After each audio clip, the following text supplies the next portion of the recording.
Ma, nag-content ba kayo ng mukbang ni Papa kagabi? Hindi naman anak, bakit mo natanong yan?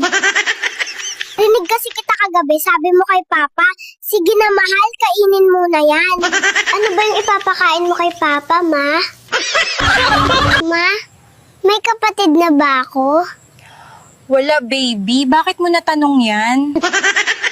Rinig ko kasi si Papa kagabi, sabi niya mahal, tumayo na ang junior ko. Sino ba si junior, Ma? Ma, si ate at ang kasama niya bagsak sa school. Bakit mo naman nasabi yan anak? Kasi rinig ko si ate, sabi niya 69 na lang tayo.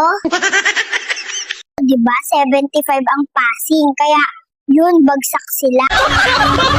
Baby, di ba sabi ko gisingin mo kuya mo para pumasok? Bakit mo dinuraan ng kuya mo? Kasi rinig ko kayo kagabi ni Papa, sabi mo, mahal, duraan mo para pumasok. Kaya dinuraan ko si Kuya para pumasok.